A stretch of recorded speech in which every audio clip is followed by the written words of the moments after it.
तो गाइस हमने पिछले वाले एपिसोड में देखा था जहाँ पे मीनूशन और बॉस बात कर रहे होते हैं साथ में। तभी हम देखते हैं वहाँ पे एंट्री हो जाती है यूनसेओंग और ऐना की। और हम देखते हैं वहाँ पे ऐना बात बोल रही होती है एंड फिर वो एकदम से कहती है हम हैं एमबीएस से एंड मैं कुछ क्वेश्चंस पूछना चाहूँगी about some allegations of abuse जो कि लगे हैं स्कूल में। और फिर हम देखते हैं अब ऐना कहती है हमें एक रिपोर्ट रिसीव हुई है जहाँ पे जो इंसान है उसने ये चीज़ बोली है कि उसको पूरे स्कूल में पूरे टाइम तक बुली किया गया है। एंड फिर हम देखते हैं वहाँ पे जो साइड में यूनसेओंग होता है वो अपने मन में सोच रहा होता है मीनू, मैंने तुमसे कहा था ना कि मैं तुम्हें हर तरीके से बर्बाद कर दूंगा, जिस तरीके से भी तुम हो सकते हो। मैंने तुमसे कहा था कि मैं तुम्हें उस टाइम पे नीचे ले आऊँगा एकदम जब तुम अपने हाईएस्ट पे होगे। क्या तुमने एंजॉय करा अपना हाईएस्ट पॉइंट अपनी लाइफ का? हाँ। एंड फिर हम देखते हैं वहाँ पे एकदम से जो ये बात सुन के जो मीनू होता है वो काफ़ी शॉक हो चुका होता है। और हम देखते हैं वहाँ पे जो ऐना होती है वो कंटिन्यू करते हुए कह रही होती है वहाँ पे बट सिंस क्योंकि आपकी जो मैनेजमेंट है उन्होंने इस चीज़ को क्लेम किया है कि जितनी भी ये चीज़ें हैं वो सारी झूठ है, तो फिर उन्होंने मुझे यहाँ पे अलाउ करा है कि मैं सारी चीज़ों को आकर चेक करके श्योर कर लूँ। और फिर अंदर जहाँ पे ऐना यूनसोंग से कहती है क्या यही मीनू शिन है जिसके बारे में आप बात कर रहे थे? और फिर हम देखते हैं तभी वहाँ पे जो बॉस होते हैं वो एकदम से कहते हैं मीनू, मुझे लगा था कि तुमने सारी चीज़ों का ध्यान रख लिया है। हाँ, क्या तुम्हारे पास कंपनसेशन के लिए पैसे हैं? लगता तो नहीं है, ऑफ कोर्स तुम्हारे पास नहीं होंगे। तुमने अभी अभी सारी चीज़ों को जस्ट स्टार्ट ही करा है, अभी तुम फेमस होना स्टार्ट ही हुए हो। तुम चिंता मत करो मीनू, यूजली जो तुम्हारी मैनेजमेंट है वो ऐसी सिचुएशंस को कवर कर ही लेंगी। 3 times contract the money, 13 gigs। अगर हम इस चीज़ को सारी चीज़ों को कैंसिल कर दें तो कितना बनता है? 2.5 billion won I guess. And फिर हम देते तभी ये बात सुन के जो मीनू होता है काफ़ी शॉक हो जाता है। एंड फिर वो कहता है मुझे मुझे। और हम तभी देखते हैं वहाँ पे बॉस कहते हैं ऑफ कोर्स तुम्हारे पास काफ़ी सारे तरीके होंगे कि तुम मुझे पे बैक करो वैसे, एंड जो तुम्हारी इमेज है वो भी रुइन हो जाएगी। और फिर हम देखते हैं जो बॉस होते हैं वहाँ कहते हैं मिस्टर पार्क से मिस्टर पार्क इसको रेडी कर लो सब चीज़ों को। एंड फिर मिस्टर पार्क कहते हैं यस सर। एंड फिर हम देखते हैं वहाँ पे जो मीनू होता है वो काफ़ी शौक खड़ा हुआ था अभी भी। एंड फिर वो अपने मन में सोच रहा होता है अब मैं हर चीज़ को फील कर पा रहा हूँ। मैं तो गया, अब कोई भी तरीका नहीं है मैं इस चीज़ से बाहर निकल पाऊँ। मैं अब सच्ची में ओवर हो गया हूँ। एंड फिर हम देखते हैं तभी वहाँ पे जो बॉस होते हैं वो कह रहे होते हैं मीनू शिन से कॉन्ग्रेचुलेशंस मीनू, अब हम हमेशा के लिए साथ में हो गए। अब हम देखते हैं सीन शूट होता है एकदम से पास्ट में। और हम देखते हैं वहाँ पे बॉस कुछ पेपर्स को लेके बैठे होते हैं। एंड फिर वहाँ पे जो बॉस होते हैं वो सामने एक बंदे से कह रहे होते हैं तो फिर तुम यहाँ पे जो कहना चाह रहे हो वो ये है कि तुम इन पेपर्स के साथ सीधा पब्लिक चले जाओगे सबके आगे, चाहे कुछ भी हो जाए, है ना? एंड फिर हम देखते हैं उसके सामने पास में और कोई नहीं, वहाँ पे यून ही खड़ा होता है। एंड फिर वहाँ पे जो बॉस होते हैं वो कहते हैं मीनू की बुलिंग हिस्ट्री नहीं।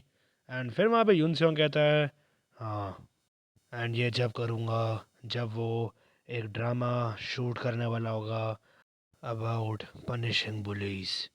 मेरे को रोकने का कोई भी फ़ायदा नहीं है क्योंकि मैं रुकने नहीं वाला चाहे कुछ भी हो जाए। एंड मैं उस बास्टर्ड को ज़मीन तक लेकर ही आने वाला हूँ चाहे कुछ भी हो जाए।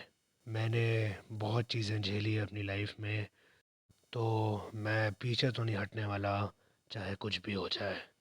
एंड फिर हम देखते तभी वहाँ पे जो बॉस होते हैं वो कहते हैं ऑल राइट, तो तुम यहाँ पे उसको नीचे लाने के लिए कुछ भी करोगे, है ना? एंड फिर हम देखते तभी वहाँ पे जो बॉस होते हैं वो ताली मारते हैं पास में वहाँ पे। एंड फिर वो कहते हैं फाइन देन।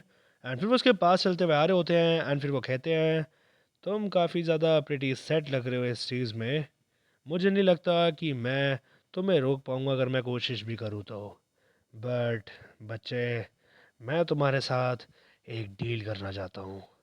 तुम्हारा और मेरा दोनों का इंटरेस्ट काफ़ी हद तक सिमिलर ही है, लाइन पर ही है। एंड फिर वहाँ पे जो इंसान होता है वो कहता है, कौन सा इंटरेस्ट? एंड फिर वहाँ पे बॉस कहते हैं, तुम्हें क्या चाहिए? तुम्हें सिर्फ ये चाहिए कि तुम मीनू को अच्छे से पूरा स्क्रू कर दो, राइट? मैं तुम्हें इस चीज़ में पूरा हेल्प करूँगा। तुम्हें क्या चाहिए? तुम्हें चाहिए रिवेंज। मेरे को मीनू से मैं जितना पैसा खींच सकूं वो चाहिए। अगर हम साथ में फोर्सेस को ज्वाइन कर लें तो हम उस बच्चे को सच्ची में पूरी दुनिया की सैर करा सकते हैं, उसकी हालत ख़राब करके। तो फिर बताओ, तुम्हारा क्या कहना है? क्या इस ओल्ड मैन के साथ काम करना पसंद करोगे? एंड फिर हम देखते हैं सीन शिफ्ट होता है वापस प्रेजेंट में। और हम देखते हैं जो मीनू होता है वो वहाँ पे कांच की बॉटल तोड़ देता है खींच के। एंड फिर वो वहाँ पे बॉस के सामने उसको लाता है एंड वो कहता है, क्या टुगेदर फॉर एवर?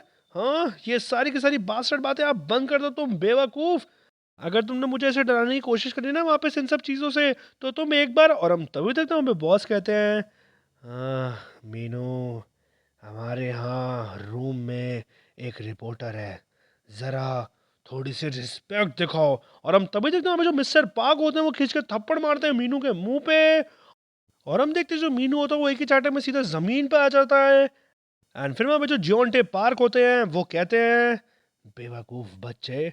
और हम देखते हैं जो जियोंटे पार्क होता है वो होता है farmer UFC pro fighter.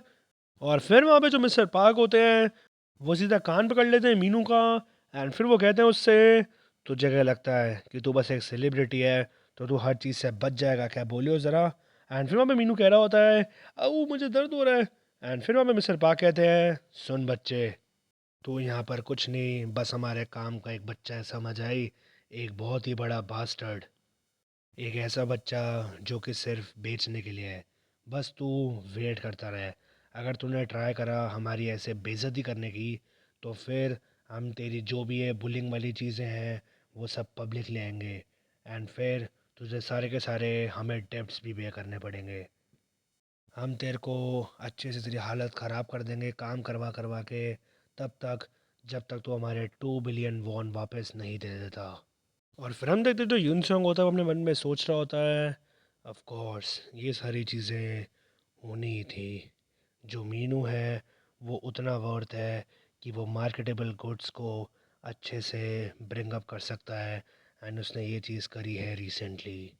Of course जो सीईओ है वो ट्राई करेगा कि इसको ढंग से मिल्क अप कर दे, ताकि सारी की सारी इसकी वर्थ वो निकाल सके। फ्रॉम द बिगनिंग उसने इस सिचुएशन के बारे में शुरुआत से ही सोचा था। एंड इसको इसने एक क्राइसिस के ज़रिए नहीं बट एक अपॉर्चुनिटी की तरह लिया था। और फिर हम देखते हैं सीन शिफ्ट होता है थोड़े टाइम पहले पे, जब यहाँ पे यूनसेंग और ऐना आने वाले होते हैं।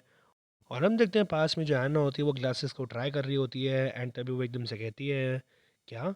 एंड फिर हम देखते हैं यूनसेंग आ जाता है पास में ही। एंड फिर वो उससे कहता है, वॉन डोंग यू, वो कोई भी अपने पास में कोई भी लूजेस को बर्दाश्त नहीं करेगा। ये जो मीनूशन का बॉस है ये ऐसा ही है। ऑल दो कोई भी ऐसा बिजनेसमैन होगा वो इस चीज़ को बर्दाश्त नहीं करेगा, आई सपोज। एंड जो पीपल उसकी तरह होते हैं वो ऑलवेज चूज़ करते हैं the lesser of evils. Boss Meenu की अच्छे से ऐसी की तैसी कर देगा। एंड फिर हम देखते हैं इस बात को सुन के जो वहाँ पे आना होती है वो कहती है, सो जो रीज़न है जो तुमने ऐसे कांटेक्ट किया था बॉन्डिंग यू बॉस को, वो था।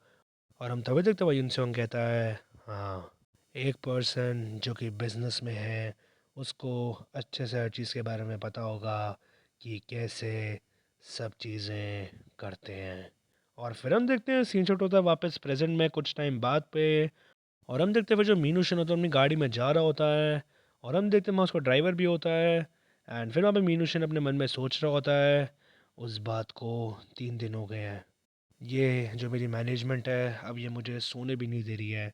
मेरे से एक के बाद एक इवेंट में काम कराया जा रहा है। ये मुझे ऐसे इवन रैंडम गिग्स में भी ऐसे ही भेज रहे हैं।